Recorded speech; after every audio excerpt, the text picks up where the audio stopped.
जल्दी से ले आने वाला प्रभु यीशु मसीह की आदि बहुत नाम है। सब पवित्र लोगों को मैं रहता हूँ। प्रभु की बड़ी दया है कि प्रभु ने और भी एक दिन प्रभु के पवित्र उपस्थिति में हमको एकत्र किया, प्रभु का वचन सीखने के लिए पूरा मौका दिया। जब भी हम प्रभु का वचन सीखते हैं, वचन सीखता है क्यों है? वचन पालन करने के लिए, है ना? वचन पालन करने के लिए। ये वचन का महत्व वर्णन करने वाला खास वचन संहिता 2 वचन संहिता है। एक 19 वचन संहिता और 119 वचन संहिता, मतलब एक 19 और 119, एक और जोड़ दे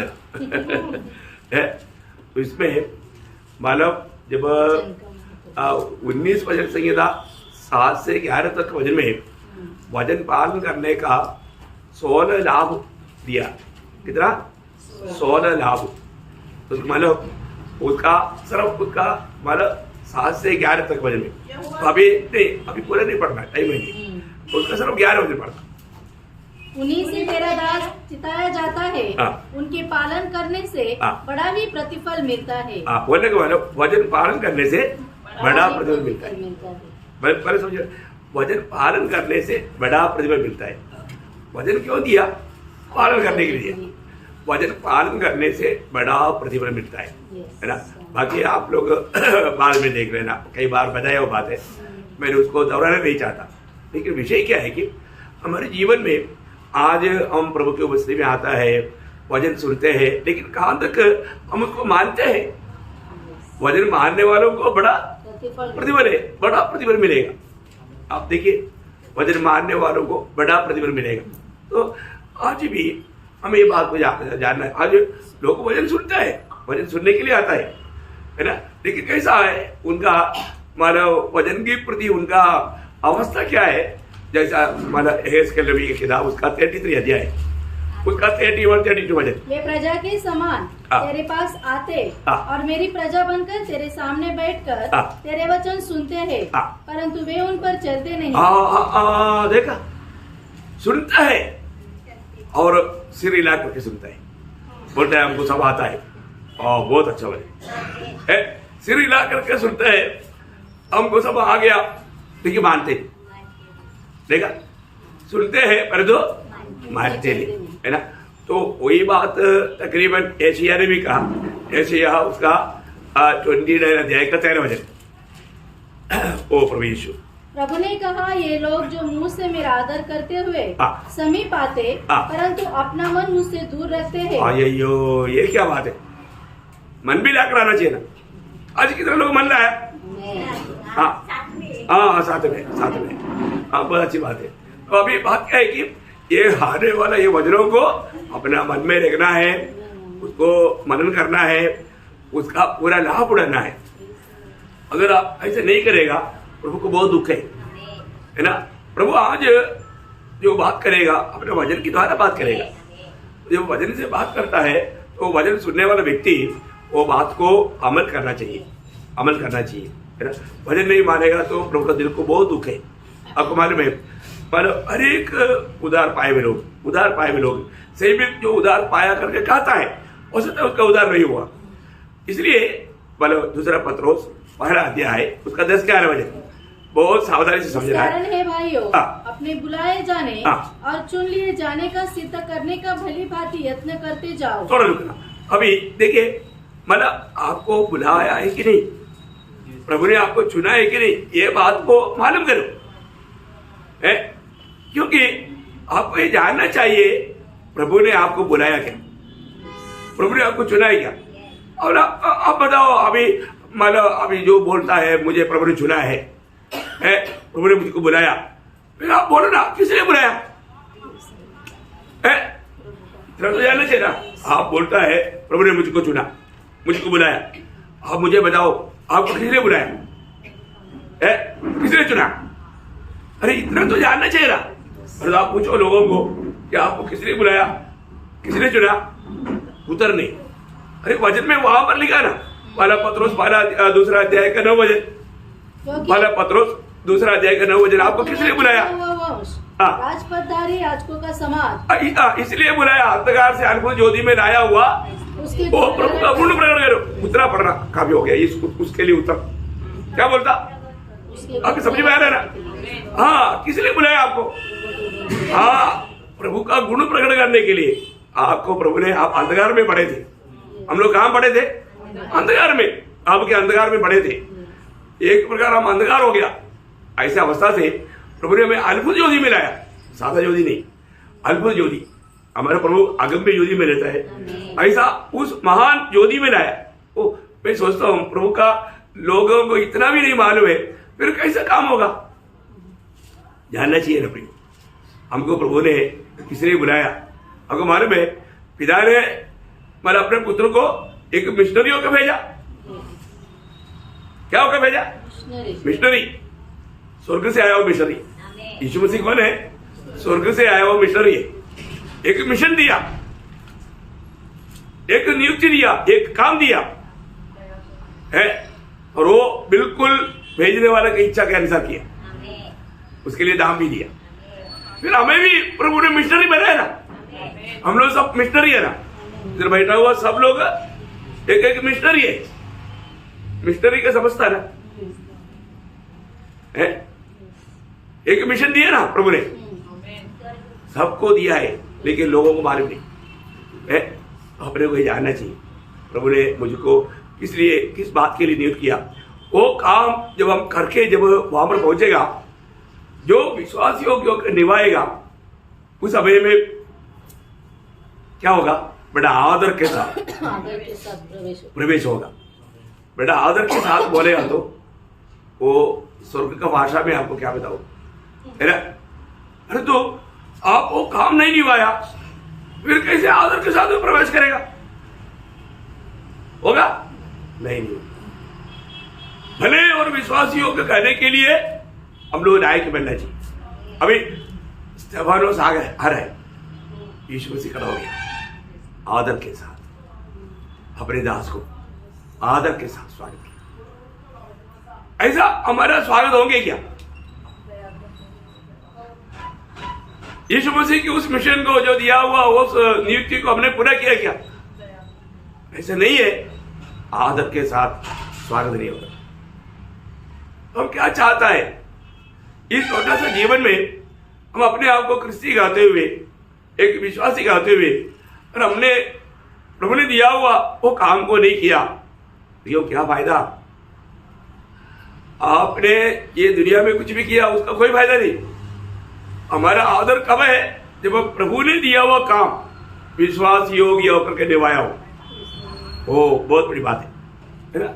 हर एक लोग जो जो काम करता है ना, वहां पर प्रभु का अधिक महिमा कर सकता है। कल भी पिक्चर हुई, इकट्ठा हुआ, मैंने बताया, जब मेरा सर्विस में होकर के जितना मैंने प्रभु का महिमा किया, आज मैं उतना नहीं कर पाता है। मेरे ड्यूटी में होकर के मैं रोज कम से कम 50 से अधिक लोगों को सुसमाचार देते थे, और तो आज ड्यूटी जोड़ करके उल्टे सेवा बोलेगा, उतना लोगों को सुनाता है? नहीं सुनाता। मतलब ड्यूटी करने वालों को मैं प्रोत्साहन करना चाहता हूं। आप ड्यूटी में प्रभु का ज्यादा महिमा कर सकते हैं। प्रभु ने आपको ड्यूटी में रखा है, वहां पर आप ज्यादा प्रभु का महिमा कर सकते हैं। करना चाहिए। मेरे जिंदगी पर मैं पीछे मुड़कर देखता है तो जितना मैंने सर्विस में जो प्रभु का सेवा किया, उसका दशांश भी मैंने मानो उसके बाद में नहीं किया। इतना सेवा आप देखो, जिसको ज्यादा उपयोग काम रहे, उस काम करते करते वहां पर बहुत बड़ा बात होता है। इसलिए प्रभु का वचन में आपको बोलता हूं, अधिक से अधिक जो लोग, इवन मिशनरी लोग भी जो उपयोग हुआ, वो काम करते हुए जो सेवा किया वही उपयोग हुआ। आप चरित्र में देखा तो ऐसी बात है। इसलिए मैं आपको बताना चाहता हूँ, इधर जो भी मिशनरी बाहर देश में से आया था, वो लोगों ने भी क्या किया? वो लोगों ने कोई प्रिंटिंग प्रेस डाला, नहीं तो कोई स्कूल डाला, नहीं तो हॉस्पिटल डाला। उसमें काम करते करते आत्मा को जीता, काम करते करते आत्मा को जीता। मैं इंडिया का जो भी मिशनरी आया था, वो लोगों ने काम करते करते आत्मा को जीता। चरित्र पढ़ेगा तो बहुत अद्भुत है। इसलिए मैं आपको बताना चाहता हूँ कि हाँ, अगर ऐसे आपको बोझ दिया, आप उससे भी बढ़ करके मानो जो काम करने का, वो सब प्रभु नियुक्त करेगा। प्रभु का आत्मा आपको वो बोझ देगा। जो भी है मतलब प्रभु का वचन जो कहता है वो वचन में हमें बना रहना बहुत बड़ी बात है। आज भी बहुत से बातों में वचन की अज्ञानता के कारण लोग धोखा खाता है ना। इसके लिए अपन थोड़ा वचन को आप लोगों को कोई बात अगर समझ में भी नहीं आए ना, पक्का आप लोग आपस में बात करके कुछ गड़बड़ी नहीं करना, पूछना। मतलब संदेह कोई आ गया तो उसको पूरा निवारण करने के लिए आप पूछेगा तो फिर मैं उसको थोड़ा विस्तार से और भी थोड़ा उसको और खोल करके आपको समझाएगा तो फिर अच्छा रहेगा। तो कल हम लोगों ने बहुत अच्छा बात अभी बताने के लिए जाएगा तो कितना बड़ी बात है। आज मैं वो विषय को अलग करके एक नया विषय दिया, इसलिए आज नया विषय पे आज नहीं कल जाऊंगा, लेकिन आज ये विषय खत्म करना चाहता हूँ। तो कल हमने देखा था एक विश्वासी को जब आत्मा मिलने के द्वारा उसका क्या क्या उसका फायदा होता है, वो बात को हम लोग चिंता कर रहा था। मैंने आपको बोला था 9 पॉइंट आपको बताएगा। 9 पॉइंट में पहला पॉइंट बोला, पहला पॉइंट में 5 बात था, याद है ना? हाँ, भूल तो नहीं गए ना? नहीं, आप भूल गया नहीं होगा। मतलब आत्मा मिलने के द्वारा क्या क्या हुआ? उद्धार हुआ, नया जन्म हुआ, मतलब नया सृष्टि हुआ, धर्मी बना गया, पवित्र बनाया गया, पुत्र मिला। ये 5 बात मतलब आपको आत्मा मिलने के द्वारा या नया मतलब प्रभु की यीशु मसीह की आत्मा हमें मिलने के द्वारा हमें मिल गया। अभी दूसरा बात है आत्मा का बपतिस्मा। आत्मा का बपतिस्मा देखिए बहुत अनोखा बात है। मैं आपको बताना चाहता हूँ, आज ये इससे पहले भी हम लोग कुछ दिन पहले आत्मा का बपतिस्मा और आग का बपतिस्मा का विषय पर ज्यादा बोला था, इसलिए मुझे इस पॉइंट पर ज्यादा बोलने की जरूरत नहीं। और एक बात जानना, जो भी उद्धार पाया है उनको सबको आत्मा का बपतिस्मा मिला है। ये बात में आपको संदेह है तो मुझे पूछो, मैं आपको बहुत सरल रूप में मतलब मैं आपको बोलता हूँ, बहुत सरल रूप में मैं वचन के द्वारा आपको समझाऊंगा। मतलब जो भी उद्धार पाया, जिसका भी नया जन्म हुआ, उसका आत्मा का बपतिस्मा हो चुका है। आत्मा का बपतिस्मा के लिए आपको अलग आपको इंतजार करने की जरूरत नहीं, उपवास करने की जरूरत नहीं, प्रार्थना करने की जरूरत नहीं। जिस स्टडी में आपको मतलब नया जन्म हो गया, प्रभु की आत्मा में नया जन्म पाया, उसी समय में आत्मा का बपतिस्मा हो गया है कि नहीं? मैं आपको अभी बताता हूँ। क्योंकि आत्मा का बपतिस्मा उसका मतलब उद्देश्य क्या है ये जानेगा तो आसानी से समझने में कोई दिक्कत नहीं। आत्मा का बपतिस्मा इसलिए है कि आपको मसीह शरीर के साथ जोड़ा जाने के लिए, मसीह शरीर के साथ जोड़ा जाने के लिए आत्मा का बपतिस्मा है ना? पहला कुरिन्थी उसका 12 अध्याय का 4 वचन। क्योंकि हम सब ने क्या यहूदी हो क्या यूनानी, क्या दास हो क्या स्वतंत्र, एक ही आत्मा के द्वारा एक देह होने के लिए बपतिस्मा लिया। देखा, एक ही आत्मा के द्वारा एक देह होने के लिए बपतिस्मा लिया। मतलब आत्मा का बपतिस्मा किस लिए लिया? एक देह होने के लिए। यीशु मसीह को कितना देह है? एक ही देह। देखो, एक ही देह है। अच्छा, फिर ये देह क्या है? मंडली। देखो, एकदम साफ रीति में आपको, आप लोग एक क्लास है, कोई प्रचार नहीं, आप लोग थोड़ा दिल खोल कर बैठो, कुछ गलती भी बोल जाए तो चलेगा, वो अपन करेक्ट करेगी, कोई बात नहीं। लेकिन अभी आपको बात जानना है कि मतलब यीशु मसीह का शरीर, वो एक ही शरीर में जो भी जोड़ा जाता है वो पवित्र आत्मा का बपतिस्मा द्वारा ही जोड़ा जाता है। इसके अलावा कोई मार्ग नहीं। इसका मतलब ये काम कौन करता? यीशु मसीह करता। कैसे करता? पवित्र आत्मा के द्वारा। यीशु मसीह पवित्र आत्मा के द्वारा एक विश्वासी को शरीर में जोड़ता है। ओके, वही बात प्रेरितों का 2 अध्याय का 47 की आखिरी में लिखा। क्या लिखा? जितने लोग उद्धार पाते थे उनको प्रभु प्रतिदिन उनमें मिला देता था। प्रियो, देखो आज चारों तरफ बहुत मंडलियां है, और तो उनको मंडली क्या है या प्रभु का शरीर क्या है उनको मालूम नहीं। वो सच्चा शिक्षण उन्होंने नहीं पाया। कैसे भी प्रभु यीशु मसीह के नाम पर इकट्ठा होने से वो मसीह मंडली नहीं बनता। क्लियर बात है, प्रभु का मंडली, वो मंडली का सदस्य बोलेगा तो वो उद्धार पाया है। क्या पाया? उद्धार पाया है। तो प्रभु ये उद्धार कौन करता? प्रभु करता। तो उद्धार पाने वालों को मंडली में कौन जोड़ता? प्रभु जोड़ता। कैसे जोड़ता? आत्मा के द्वारा। आप पवित्र आत्मा का बपतिस्मा के द्वारा। क्लियर हो गया? मतलब कितना सरल रीति में समझा सकता है। आप देखो, मतलब किसी प्रकार का भी कोई भी बहकाव में फंसना नहीं, वो सरल रूप है। और मतलब कई बातें पूरा बाइबल का एक अच्छा ज्ञान ना होने के कारण बहुत बातों में धोखा आता है। अभी इसमें भी ज्यादा विस्तार से बोलने की जरूरत नहीं करके मैं आशा करता हूँ आपको समझ में आ गया, ये पॉइंट समझ में आ गया। किसी को कोई डाउट है तो पूछना। ओके, अभी तीसरी बात क्या है? आत्मा का अभिषेक। मतलब आत्मा पाने से क्या मिल गया? अभिषेक मिल गया। हाँ, ये बात पर कई लोगों को कई डाउट आ सकता है, पूछना पक्का। मैं आपको पूरा छूट देता हूं, आप लोगों को जो भी डाउट आएगा पूछना। देखिए, ये जो अभिषेक, ये अभिषेक एक व्यक्ति को सेपरेट मिलता है क्या? नहीं मिलता। ये जिसको भी प्रभु यीशु मसीह ने शरीर में जोड़ा उसको मिलता। पहली बात ये, और ये हम उधार पाने के बाद में हमको मिलने वाला बात रही। उधार पाए हुए लोगों को शरीर में मतलब जोड़ते ही हमें मिलने वाला बात है। अभी इसमें मैं पहले 2-3 वचन पढ़ करके फिर आपको वो बात में आऊंगा। ये जो भी वचन है भूतकाल में लिखा है कि नहीं परखना, है ना।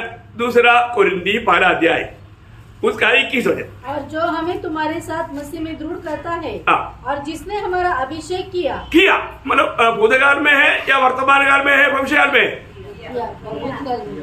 भूतकाल। ओके, और अभी पहले होगा ना 2 अध्याय का 20 वचन। परंतु तुम्हारा तो उस पवित्र से अभिषेक हुआ है। देखिए, यहाँ पर भी हमको कौन सा काल में आया? भूतकाल में आया, है ना। इसका मतलब क्या है कि हम उधार पाने के बाद में बहुत देर हम लोगों ने फास्टिंग प्रेयर किया, ऐसा बहुत कुछ कार्य किया। आज लोग मतलब बोलता है ना, तुमने अभिषेक पाया क्या? मैं एक बात बोलूं, वो कौन है मालूम है? वो यदन बाटिका में आया था ना, वो साहब का भाई है। साहब का भाई बहन, समझ में आया? क्योंकि एक उधार पाया व्यक्ति को अभिषेक पाया करके पूछने का सवाल ही नहीं, क्योंकि उनको वो वजन ही नहीं मालूम, उनको वजन नहीं मालूम। और जो बेचारा जिसको वजन में कमजोर है उसको चक्कर कटवा देगा, और तीसरा वचन भी अभिषेक के बारे में उधरी 27 पढ़िए, पहले वरना उसका 2 अध्याय का 27 वचन। परंतु तुम्हारा हुआ अभिषेक जो उसकी ओर से किया गया तुम में बना रहता है, और तुम्हें इसका प्रयोजन नहीं कि कोई तुम्हें सिखाए, वरन जैसे वह अभिषेक जो उसकी ओर से किया गया तुम्हें सब बातें सिखाता है, और यह सच्चा है और झूठा नहीं, और जैसा उसने तुम्हें सिखाया है वैसे ही तुम उसमें बने रहते हो। अभी यहाँ पर भी कौन सा काल में बोला? भूतकाल में बोला। आप लोग ध्यान से पढ़ा। ओके, तो इसका मतलब क्या है कि ये अभिषेक कैसा कार्य करता है, इसका बारे में मैं आपको बताना चाहता हूँ, है ना। ये अभिषेक का अनुभव, अभी कई लोग बोलता है अभिषिक्त दास आ गया, ऐसा एक दास है ही नहीं। ऐसा कोई प्रयोग आप लोगों ने सुना होगा ना, प्रभु का अभिषिक्त दास हमारे बीच में आ गया। कितना बढ़ रहे, परमेश्वर का एकमात्र अभिषिक्त दास यीशु मसीह है। यीशु मसीह को छोड़ करके किसी को भी अभिषिक्त दास बोलना यीशु मसीह का पद छीनने वाला बात हो गया है। फिर यहां पर लिखा ना तुम्हें अभिषेक किया, किया ना, वो अनुभव का बात मैं आपको समझाने जा रहा हूं। ऐसा भी इसका एक अच्छा चित्र 133 भजन संगीता में दिया। 133 भजन संगीता आपको मालूम है, बहुत वजन नहीं है, सिर्फ 3 भजन है, ठीक है ना। उसका 2 वचन पढ़िएगा। यह तो उत्तम तेल के समान है जो हारून के सिर पर डाला गया था और उसकी दाढ़ी पर बहकर उसके वस्त्र की चोर तक पहुंच गया। देखा है, आपको समझ में आया है? आपको ये जानना है कि मतलब हारून के सिर पर डाला, हारून यीशु मसीह का छाया है, आपको मालूम है।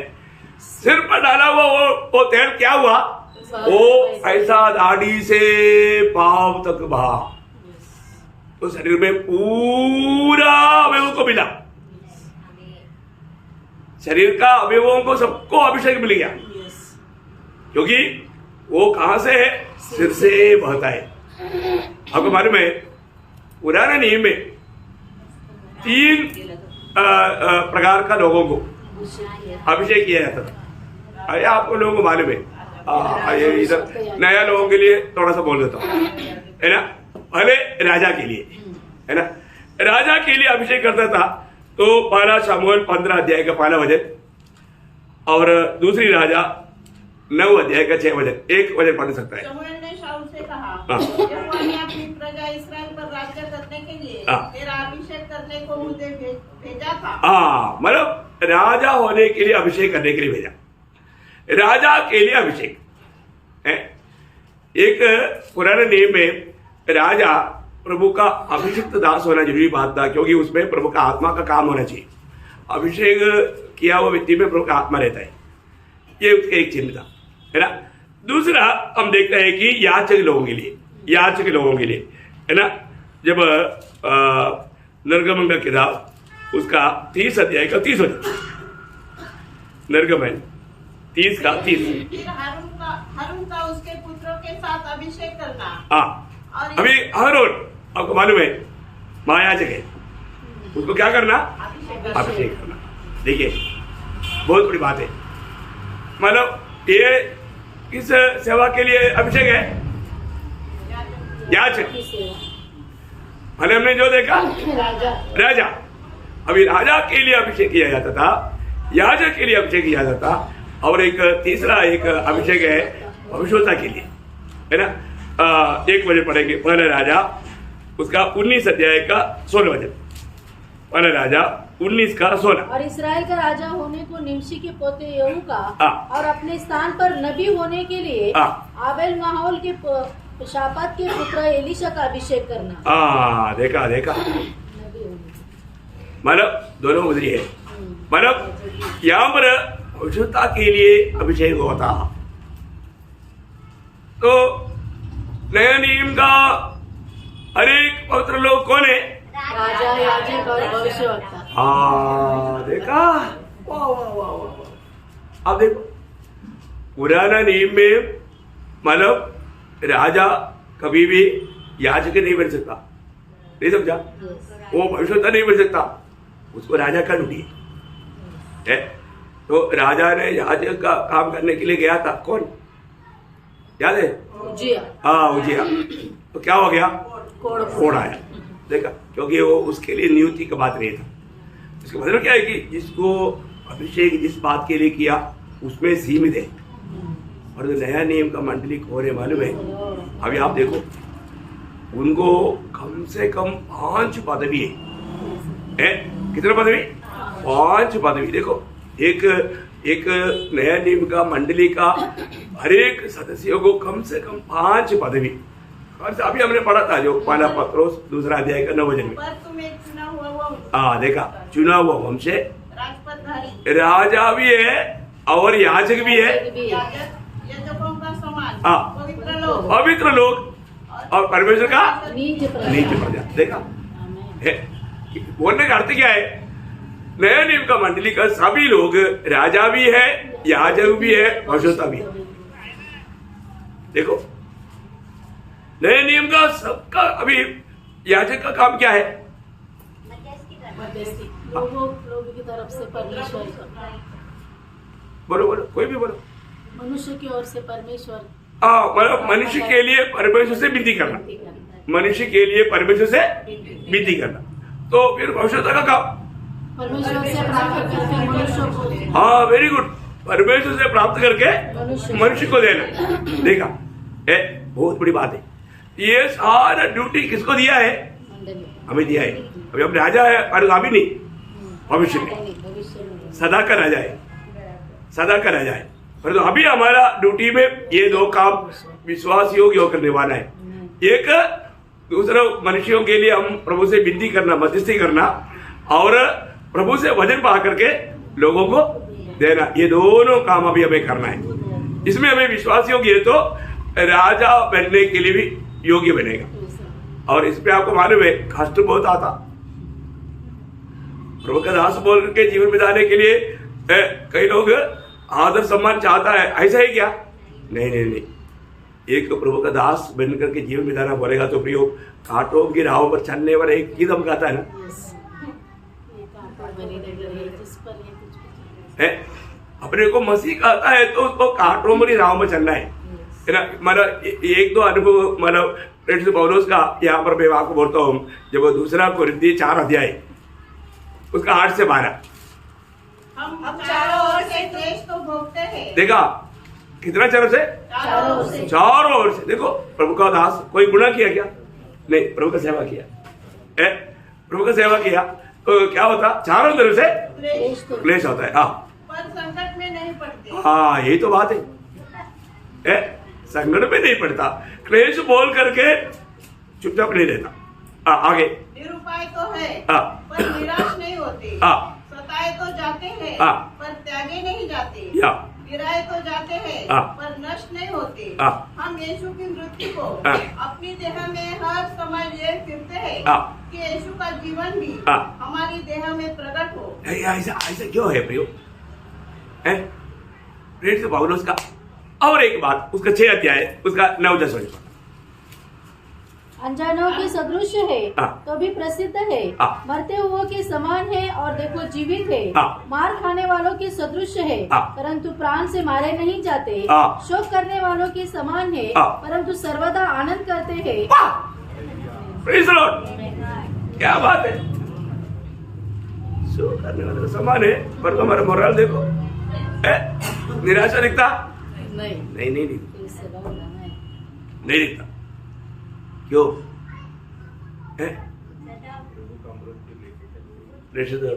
पौलुस पूछता है, प्रभु मैं क्या करूं? क्या बोलता? प्रभु मैं क्या करूं? बोले का अर्थ यह मालूम है, प्रभु तेरे लिए कुछ भी होने के लिए मैं अपने आप को समर्पण करता हूं। समझ में आया? आप सच बोलो, उद्धार पाने के बाद अपने जीवन को प्रभु के लिए समर्पण किया क्या? क्या समझे?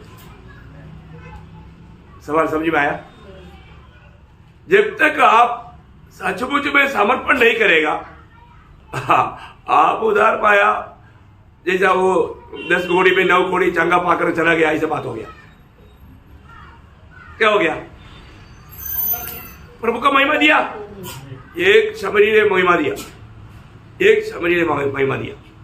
आज बहुत लोग विश्वासघाती दिए प्रियो, आप बुरा नहीं मानना, अपने जीवन को किसी के ऊपर थोड़ी इंडिविजुअल को बोला, लेकिन आप परखो, आपने प्रभु में तेरी इच्छा दिवाने के लिए मेरे जीवन को मैं समर्पण करता हूं करके कितने लोगों ने समर्पण किया, उसी को ही प्रभु अपने हाथ में इस्तेमाल करता, बाकियों को नहीं लेता, नहीं करेगा प्रिय, बाकियों को प्रभु कभी भी नहीं करेगा। पौलुस पूछता है, प्रभु मैं क्या करूं? बोलने करते तेरा हुक्म मानने के लिए मैं तैयार है, मैं तैयार। ऐसे लोगों को प्रभु इस्तेमाल करता, ऐसा समर्पण करेगा तो थोड़ा करके देखो ना, है करके देखो, दाम देना पड़ेगा, दाम चुकाना पड़ेगा, बहुत बात है, मैं उधर में नहीं जाएगा। अभी कोई मन अभिषेक का बात खत्म नहीं हुआ। ये जो अभिषेक जो है, जब ये कभी भी देह में नहीं डालना, ये एक गौरव का बात है। ये शब्द आप लोग हमेशा याद रखना, शरीर में नहीं डालना, सिर को डालना, समझा? लेवी व्यवस्था मैं आपको बताता हूं, उसका 8 अध्याय का 12 वचन पढ़ रहा। लेवी व्यवस्था 8 अध्याय का 12 वचन।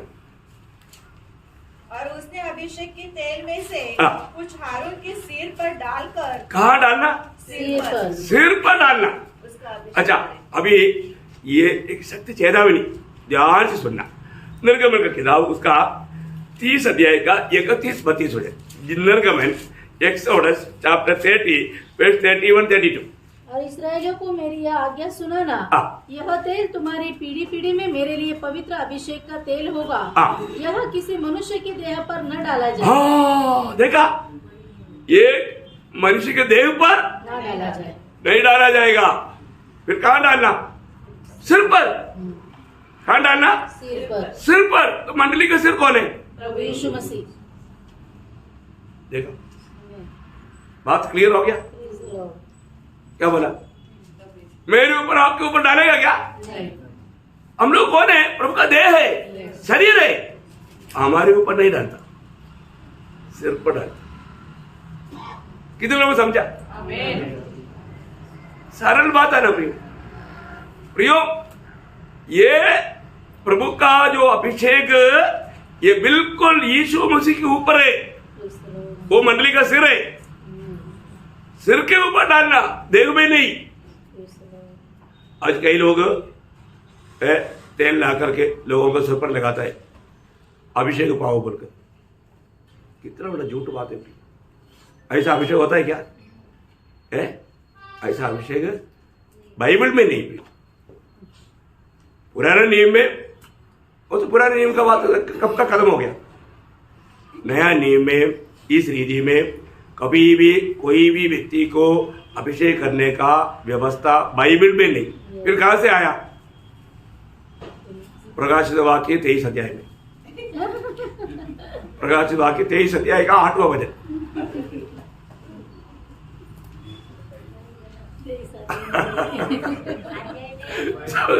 समझ में आया ना? हाँ, पर बाइबल में नहीं।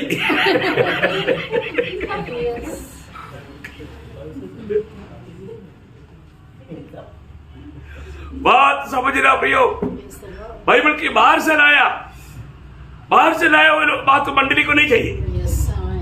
मंडली को नहीं चाहिए। मंडली को जो बाइबल में है वो उतना ही चाहिए, बाहर का बात नहीं। इसलिए अभी मत्ती 30 अध्याय बोलेगा तो कई लोग निकालेगा।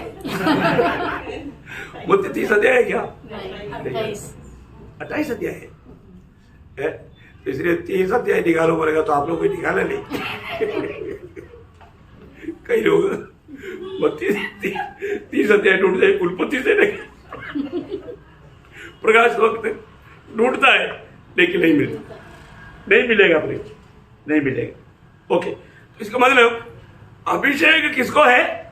सिर को, सिर को है ना। वही निर्गमन उसका 29 का 7 भी पढ़ना 7। तब अभिषेक का तेल ले, उसके सिर पर डालकर उसका अभिषेक कर। सिर पर डालना। और आपको मालूम है नया नियम में एक ही सिर है, एक ही सिर है। मंडली को सिर्फ एक ही सिर है। कौन है? प्रभु यीशु मसीह। यीशु मसीह का अभिषेक हरेक पवित्र लोगों में बहता है। जैसा अहरोन के सिर पर डाला हुआ है और ये से पाँव तक जाता है, ऐसा यीशु मसीह का शरीर में जोड़ा गया हुआ सबके ऊपर अभिषेक। देखा कितना सरल बात है। और ये सच्चाई को कहां लोग घुमाता है। अरे प्रभु का भजन खोल कर पढ़ो ना। भजन में कोई भी जोड़ा जाने वाला लोग कितना बड़ा सजा खाएगा, है ना। जोड़ा नहीं जाना फिर प्रभु का सत्य वचन का, है ना, सही प्रकार का उसका शिक्षण पाना कितना जरूरी बात है। इसका मतलब उद्धार पाए वो सब लोग कौन है? उद्धार पाया है तो प्रभु का शरीर में जोड़ा गया है। शरीर में जोड़ा गया पवित्र आत्मा का बपतिस्मा के द्वारा, और जोड़ा गया है तो उसमें अभिषेक बहता है। ओके, इतना क्लियर हो गया? हाँ, अभी अपन 4वां बात देखेगा, वो है जो व्यक्ति उद्धार पाया उसी समय में जो पवित्र आत्मा मिला, वो आत्मा के द्वारा पवित्र आत्मा का चाप लेगा। क्या लेगा? चाप लेगा। देखो ये कब लगता? जिस घड़ी में आप प्रभु को ग्रहण करके उद्धार पाता, उसी घड़ी में। ये बहुत बड़ी बात है, आप लोग बहुत ध्यान से सुनना। मतलब ये किस बात को दिखाता? ये प्रभु का है, ये प्रभु का जन्म है, उस बात का प्रमाण है। चाप किसको बताता था? ये प्रभु का है। देखो जो व्यक्ति प्रभु का बन गया, फिर मानो उसको कोई अवकाश कर सकता? नहीं। आपको इधर तो इतना नहीं मिलता मेरे ख्याल में। कभी कभी रोड में कोई पेड़ काट करके डालता है, उसमें गवर्नमेंट का एक छाप रहता है। देखा आप लोगों ने? गवर्नमेंट का छाप रहता है। कोई भी कार कितना भी दिन वो रोड पर रहने दो, कोई किसी का हिम्मत नहीं वो लेकर जाएगा तो पकड़ा जाएगा तो बड़ा सजा मिलेगा। समझ में आया? अभी उससे भी डेंजर है ना हम लोग। प्रभु ने हम पर चाप लगाया, कौन हमको कुछ कर सकता? नहीं कर सकता। इसका मतलब एक मालिक कौन है वो बात सबूत करता, और दूसरी बात हमारा उदार पक्का है, सुरक्षित है, नष्ट नहीं होता। प्रेज़ लॉर्ड, समझ में आया? हमें मिला वो उदार। कई लोग ऐसे भी सिखाता है, उदार पाने के बाद में कुछ गलती हो गया, पाप हो गया, उदार नष्ट हो गया, ऐसे सिखाने वाले लोग हैं। आपको मिला होगा कई लोग है प्रयोग, उदार कभी भी नष्ट नहीं होता। उदार पाया हुआ व्यक्ति में फिर तो गलती होने पर उदार नष्ट होता है, तो फिर बाद में उदार पाना पड़ेगा। क्या ड्रामा है? क्या ड्रामा है ना? कैसे क्या है प्रयोग? जरूर इसका मतलब उदार पाने के बाद में मनमानी में जीना नहीं। मनमानी में जीने वाला कौन होता? उदार नहीं पाया वो लोग, क्योंकि उदार पाया व्यक्ति का जीवन बदल गया, वो एक नया सृष्टि बना। अब कई लोगों ने क्या सोचा, दिमाग में समझा, उदार नहीं हुआ और चालाकी काम करता। ऐसा नहीं, ऐसा लोगों का बात नहीं, वो लोग उदार ही नहीं पाया। उदार पाया हुआ व्यक्ति गलती होता है तो तुरंत पवित्र आत्मा याद दिलाएगा, वो मन फिरेगा, पछतावा देगा, मेल खाएगा, क्योंकि प्रभु उनको अपनाया है। उसको एक बार एक बकरी एक चरवाहा के पास बैठा है, एक आदमी ने पूछा क्या बात है, बाकी सब चराया जा रहा है, ये आपके पास क्यों बैठा? बोला जरा ये थोड़ा बदमाश था, मैंने उसका टांग तोड़ दिया। टांग तोड़ने के बाद पट्टी लगाया, पट्टी लगाने के बाद अभी ठीक हो गया, लेकिन अभी मेरे पास से दूर नहीं जाता। क्या समझा? अभी मेरे से बहुत प्यार करता है, मेरे को छोड़कर नहीं जाता। हाँ, कभी कभी अगर जंप करेगा तो सीमा तोड़ेगा, तो पाप तोड़ेगा, फिर पट्टी लगाएगा प्रभु, लेकिन फिर प्रभु के पास से कभी दूर नहीं आएगा। समझ में आया? ऐसे बात है, ये सब बात मानो बाइबल में बताई वो बातें है ना। इसलिए यहाँ का विषय क्या है कि जिन लोगों को भी अपने वचन नहीं पढ़ा, वचन में आएगा। मैं वो बात को आपको क्लियर कर रहा था कि जो भी उदार पाया प्रयोग, आपका उदार, आप प्रभु का बेटा है। आपसे कोई गलती हो गया बोल के आप बेटा नहीं है, ऐसा नहीं। आप बेटा धारणा मिलेगा, धारणा जरूर मिलेगा, लेकिन आप बेटा ही रहेगा। आपको मिला हुआ उदार कभी नष्ट नहीं होता, किसी प्रकार भी वो नष्ट नहीं कर सकता, क्योंकि ये प्रभु ने उस पर मोहर लगा दिया है। अभी वो मोहर लगाया, वो शब्द 2-3 आपको पढ़ा था। एफेसियम आपका पहला अध्याय का 13 है 14 है 14 और उसी में तुम पर भी जब तुमने सत्य का वचन सुना, जो तुम्हारे उद्धार का सुसमाचार है, और जिस पर तुमने विश्वास किया, प्रतिज्ञा किए हुए पवित्र आत्मा की छाप लगी। देखा 13 में देखो छाप लेगा। ये छाप का उद्देश्य भी वहां पर 4:30 पे लिखा है, 4:30। परमेश्वर के पवित्र आत्मा को शोकित मत करो, जिससे तुम पर छुटकारे के दिन के लिए छाप दी गई। देखा किसके लिए? छुटकारा का दिन के लिए। मतलब छुटकारा का दिन, तुम्हारा छुटकारा होने वाला है, छुटकारा का दिन के लिए छाप लगाया। एक प्रकार यहाँ का छुटकारा का दिन का छाप याद रहेगा। इसे भी एक बड़ा काम प्रभु ने किया है, अगर आप पॉइंट में आपको बताऊंगा। लेकिन ये छुटकारा का दिन के लिए छाप है ना। उसी बात को हम लोग जो अभिषेक का बात पढ़ने के टाइम पर वहां पर भी ये छाप शब्द आया है। 2 कुरिन्थी 5:22 है, जिसने हम पर छाप भी कर दी है। छाप भी कर दिया। देखो, इसने हमें छाप भी कर दिया। तो उसका मतलब क्या है कि ये छाप पहली बात में प्रभु का बन गया, उसका पक्की बात। और दूसरा बात, हमें मिला हुआ उद्धार कभी भी नष्ट नहीं होगा, खोएगा नहीं। कोई भी प्रकार किसी को भी कोई संदेह है, मैं पिछले बार एक क्लास लिया था, उद्धार कभी नष्ट नहीं होता। बहुत बड़ा लंबा क्लास था, बहुत पॉइंट में आपको बताया। एक बात आप सोचो, उद्धार पाया व्यक्ति कहाँ पर है? प्रभु का हाथ में। एक ही शब्द आप पढ़ो, यूहन्ना उसका 10 अध्याय का 20-29। और मैं उन्हें आनंद जीवन देता हूँ, वे कभी नष्ट न होंगे, और कोई उन्हें मेरे हाथ से छीन न लेगा। बस यीशु मसीह बोल रहा है, कोई उन्हें मेरे हाथ से छीन नहीं लेगा। अभी आप मुझे बताओ, ये यीशु मसीह ने बोला तो बात मानो सच्चे झूठे? सच्चे।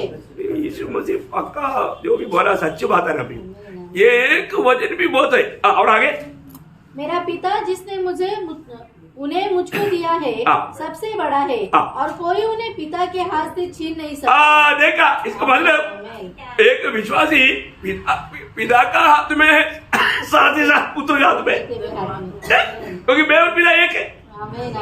समझ में आया क्या बात है? क्या एक विश्वास में, एक व्यक्ति विश्वास में आने के बाद में हमें कितना आभारी दिल से प्रभु का महिमा करना चाहिए, है ना। हमें मिला हुआ ये जो कार्यों, प्रभु ने जो हमारे लिए किया वो कामों के बारे में हमें कितना दर्शन चाहिए, बहुत बड़ा दर्शन चाहिए, बहुत बड़ा दर्शन चाहिए। ये छोटा सा जीवन, ये बहुत छोटा समय प्रयोग जल्दी पार हो जाएगा, लेकिन इसके बाद हमें स्वर्ग में आदर पाना है तो उसका योग्य जीवन बिताना, उसका ही बात मैं आपको बोला ना। अगर प्रभु आज नहीं आया तो कल में ऐसा एक विषय आपको समझाने वाला है, बहुत गहरा है, उसका भी एक बेस जैसा ये भी बात है। ओके, फिर पांचवा बात क्या है? प्रभु ने हमें ये आत्मा को बयाने में दिया। ये सब जिस घड़ी में आपने उधार पाया उसी टाइम पर पाया वो बात है। प्रभु ने हमें आत्मा को बयाने में दिया। बयाना मीन्स एडवांस। अपन एक कोई लेन देन करता है, लेन देन करने के टाइम पर कितना दाम है? ये घर को मानो 5 लाख रुपया, चलो 1 लाख रुपया एडवांस, एडवांस दे दिया तो मेरा हो गया, मेरा हो गया। हाँ, तो अभी वो भी एक बड़ी बात है। प्रभु ने हमारे लिए एडवांस दिया। अब देखो वो भी क्या दिया? आत्मा को। अब देखिए, जब पहला मानो पहला दूसरा कोरिन्थी पहला अध्याय के 22 वचन में वो है, जिसने हम पर शक्ति कर दी है और बयाने में आत्मा को हमारे मनों में दिया। देखा, बयाने में आत्मा को हमारे मन में दिया। उसके साथ उसका 5 का 5, वही दूसरा कोरिन्थी 5 का 5, जिसने हमें इसी बात के लिए तैयार किया है वो परमेश्वर है, जिसने हमें बयाने में आत्मा भी दिया है। देखा, बयाने में आत्मा भी दिया। इसका मतलब क्या है प्रियो? ये जो आत्मा जिसमें है, प्रभु के आगमन में हम सबको मालूम है, प्रभु का हमारा गुप्त आगमन भी है, प्रकट आगमन भी है। हम लोग प्रभु का उस गुप्त आगमन के इंतजार में अभी रहता है। कौन कौन जाएगा? सब मंडली में आने वाले सब लोग नहीं जाएगा। फिर कौन जाएगा? रोमियो 8 अध्याय का 11 बजे, रोमियो 8 अध्याय का 11 बजे। यदि उसी का आत्मा जिसने यीशु को मरे हुए में से जिलाया तुम्हें बसा हुआ है, तो जिसने मसीह को मरे हुए में से जिलाया वो तुम्हारी नश्वर देहों को भी अपने आत्मा के द्वारा जो तुम्हें बसा हुआ है जिलाएगा। इसका मतलब क्या चाहिए? हमारे अंदर आत्मा चाहिए। मैं इसलिए आपको बोलता है कि ये नया जन्म का बात बहुत पक्का करने की जरूरत है। नया जन्म में पाया है कि नहीं, ये बहुत मजबूत करना चाहिए। आपको किसी को डाउट है तो मेरे पास आओ, मैं आपको साफ बताएगा, क्लियर बताएगा, कैसे समझेगा वो बात भी आपको समझाएगा।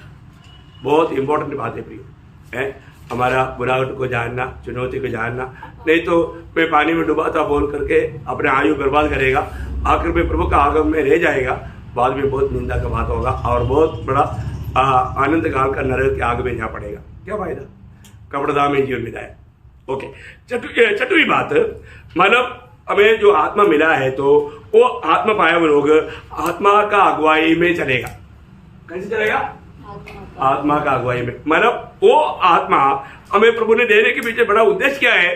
प्रभु अभी आपको मैंने कल हम लोग जो हेजकेल नबी से जो पढ़ा था उस समय में वो 36 अध्याय का 27 वचन की आखिरी में एक शब्द ऐसे लिखा है, मेरे नियमों को मानकर उसके अनुसार करोगे। मतलब कि तुम मेरी विधियों पर चलोगे और मेरे नियमों को मानकर उसके अनुसार करोगे। देखा, आत्मा पाया हुआ लोग क्या करेगा? प्रभु का विधियों को मानेगा, प्रभु का नियमों को मानेगा, प्रभु के वचन के आधार पे चलेगा। अभी वो बात है नया नियम में आने के टाइम पर और भी थोड़ा क्लियर है ना। यूहन्ना उसका 16 अध्याय का 13 बजे, यूहन्ना 16 अध्याय का 13 बजे, सत्य का आत्मा आएगा तो तुम्हें सब सत्य का मार्ग बताएगा, क्योंकि वह अपने ओर से न कहेगा परंतु जो कुछ सुनेगा वही कहेगा और आने वाली बातें तुम्हें बताएगा। देखा, इसका मतलब ये बहुत गहरी बात है ना। ये सब प्रभु की आत्मा में चलने वाला एक लोगों को ये बात बिल्कुल अनुभव रहेगा। प्रभु का पवित्र आत्मा आपको बोलेगा अभी आपको इस प्रकार कार्य करना है, अभी ये बात होने वाला है। इतना तक बहुत अच्छा, आज भी मैंने ऐसा बहुत अनुभव पाया। प्रियो, प्रभु के आत्मा पाया हुए लोगों को आत्मा की चराए चलने वाला अनुभव चाहिए। अभी मान लो खोजे के पास जाने के लिए फिलिप्पुस को कौन बोला? कौन बोला? आत्मा ने, है ना? प्रेरितों का उसका 8 अध्याय का 29 वचन पढ़ा। तब आत्मा ने फिलिप्पुस से कहा, निकट जाकर इस रथ के साथ खोले। हाँ, देखा कौन बोला? आत्मा ने। वहां पर कोई स्वर्गदूत नहीं आया, प्रभु का आत्मा ने बोला। प्रियो, ये बात है, आज आत्मा पाए हुए लोग आत्मा का वाणी सुनना और आत्मा के अनुसार चलना जरूरी बात है। उसका 16 अध्याय का 6-7 वचन। वे फ्रुगिया और गलतिया प्रदेश में से होकर गए, क्योंकि पवित्र आत्मा ने उन्हें एशिया में वचन सुनाने से मना किया। देखा, प्रभु के आत्मा ने मना किया। देखो, कई जगह में वचन ना सुनाने के लिए, ना बोलने के लिए मना करेगा प्रभु पवित्र आत्मा। आपका जीवन में, मैंने मेरा जीवन का अनुभव मैंने कई बार बताया, अभी इधर नहीं बताऊंगा क्योंकि कई बार आप लोग सुन चुका है। प्रयोग आत्मा बोलता है वचन बोलो, तभी बोलना। पुराने जगह पर जाओ तभी जाना। ये बातों में आत्मा का अगुवाई रहना प्रभु का लोगों में एक कर्तव्य है। हम अपना मनमानी में नहीं करना, और जो प्रभु का महिमा के लिए है प्रभु जरूर साथ देगा। देखो, प्रभु का वचन और वायदा क्या है? जगत की या ये युग की अंत तक मैं तुम्हारे साथ है। एक्चुअली वो प्रयोग किया ना, हर दिन मैं तेरे साथ है, ऐसा एक प्रयोग है। मतलब 28 का 20 वचन में, मतलब कोई वचन में वो परिभाषा में आया है कि नहीं मुझे नहीं मालूम, लेकिन हर दिन मतलब मत्ती 28 का 20 में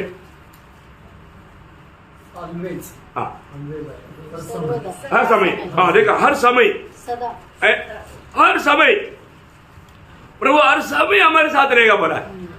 देखा प्रियो, हर समय प्रभु हमारे साथ रहेगा, है ना? तो ऐसा एक अनुभव है। हमेशा प्रभु की आत्मा हमको विवेश करना चाहिए। प्रभु की आत्मा विवेश करता है क्या? हम लोग मतलब दूसरा कोरिन्थी 5 अध्याय का 14 वचन में पढ़ता है ना, आत्मा हमको विवेश करता है। देखा कैसे विवेश किया? प्रेरितों का उसका 20 अध्याय का 22 वचन।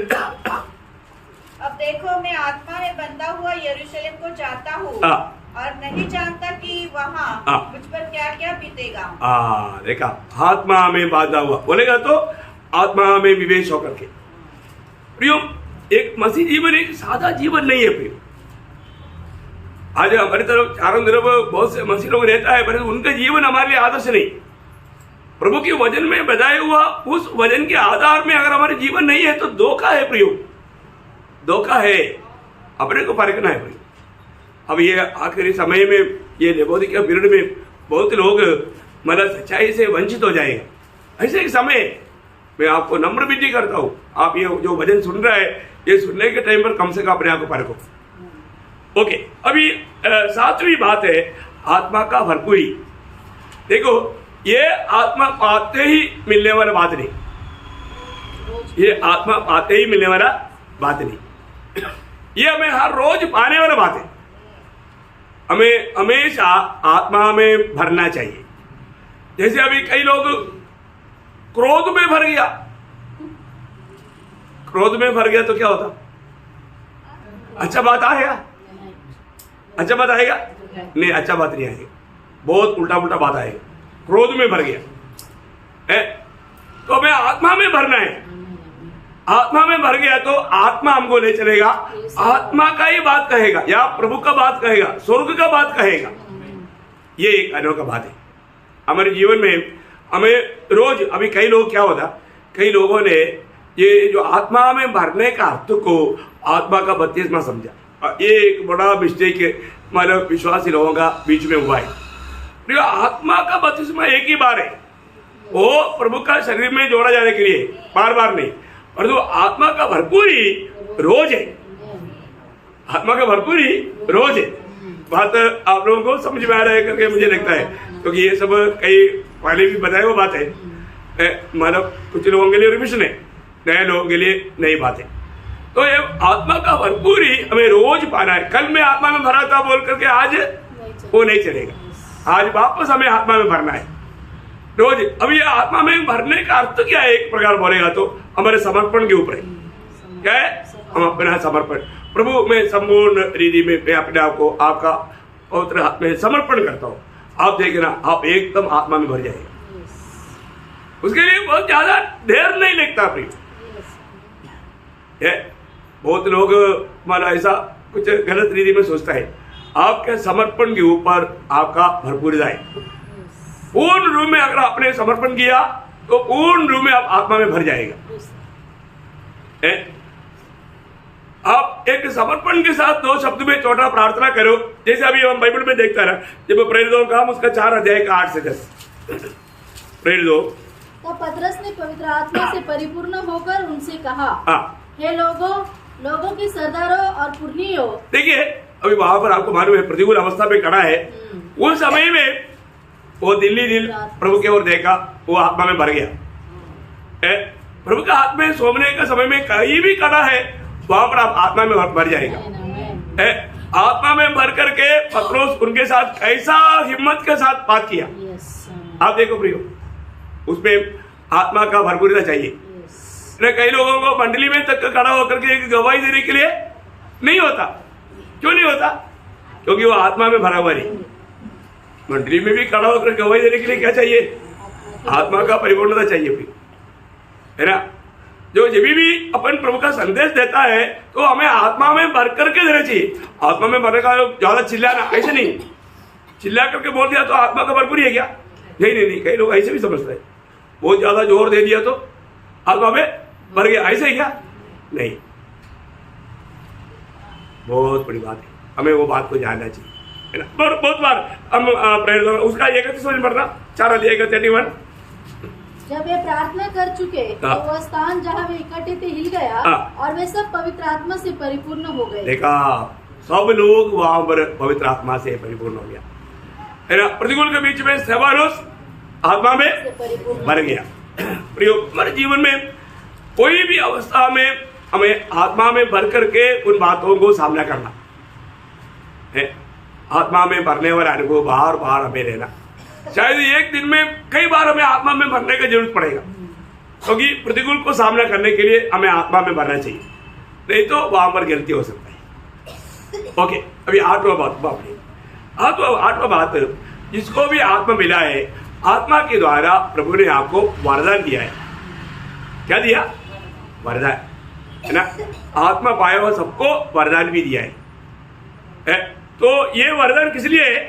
वरदान सेवकाई के लिए है। मतलब भिन्न भिन्न रीति में भिन्न भिन्न वरदान प्रभु का आत्मा जिसको जैसे इस्तेमाल करना चाहता है वैसा वरदान देता है। ये सब कोई मनुष्य की इच्छा के अनुसार मिलने वाला बात नहीं, पवित्र आत्मा अपनी इच्छा में करने वाला बात है ना। 12 कुरिन्थी उसका 12 अध्याय का 11 वचन, 12 कुरिन्थी 12 अध्याय का 11 वचन। परंतु ये सब प्रभावशाली कार्य वही एक आत्मा कराता है और जिसे जो चाहता है वह बांट देता है। मानो मुझको पढ़ाना वरदान दे दो बोल करके कोई मांग करेगा, मिलेगा? नहीं मिलेगा भैया, नहीं मिलेगा। वो पवित्र आत्मा को मालूम है मुझे ये व्यक्ति को किस प्रकार इस्तेमाल करना है, उसके अनुसार प्रभु की आत्मा देगा। प्रभु की आत्मा एक एक व्यक्ति को ऐसा प्रभु का महिमा के लिए इस्तेमाल करना का प्लान बनाता है। वो त्रिएक परमेश्वर का काम है और वो पवित्र आत्मा उसके अनुसार उसको वरदान देता है। इसलिए हर लोगों में भिन्न भिन्न वरदान देगा, है ना। उसका 7 अध्याय का 12 कुरिन्थी 7 का 7वीं पढ़िएगा। मैं ये चाहता हूँ जैसा मैं हूँ वैसे ही सब मनुष्य हो, परंतु हर एक को परमेश्वर की ओर से विशेष वरदान मिले हैं। देखा, हर एक लोगों को परमेश्वर की ओर से विशेष वरदान मिले हैं। देखो ये बात है हर एक लोगों को, क्योंकि प्रभु ने हमें खरीदा, प्रभु का महिमा के लिए अलग किया। हमें कैसे इस्तेमाल करना है वो प्लान प्रभु का है। हमें अपनी योजना में कभी काम नहीं करना, सारे काम प्रभु की इच्छा में करना है, प्रभु का महिमा के लिए करना है। कितनी बड़ी बात है। हमें अभी हर एक बहुत लोग जानना है प्रभु ने मुझको क्या कौन कौन सा वरदान दिया, और मैं वास्तव में वो मंडली की उन्नति के लिए उसको इस्तेमाल करता है कि नहीं है? जो भी वरदान दिया किसने दिया? मंडली की उन्नति के लिए, मंडली की उन्नति के लिए। इसलिए प्रियो, हमारे जीवन में मुझे मिला हुआ वरदान से मंडली का उन्नति हो रहा है कि नहीं, ये बात को पाने करना। ओके, आखिर 9वां बात भी बोलकर मैं जल्दी खत्म करूंगा। आत्मा पाए हुए लोगों में आत्मा का फल रहेगा। क्या रहेगा? आत्मा का फल। कोई भी पेड़ फल स्वयं खाता है क्या? फिर दूसरे को खिलाता है। समझ में आया होगा? ओके, तो आत्मा का फल आपको मालूम है। आत्मा का फल बहुवचन है, एक वचन है? एक वचन है। गलतियों 5 अध्याय का 22-23 वचन।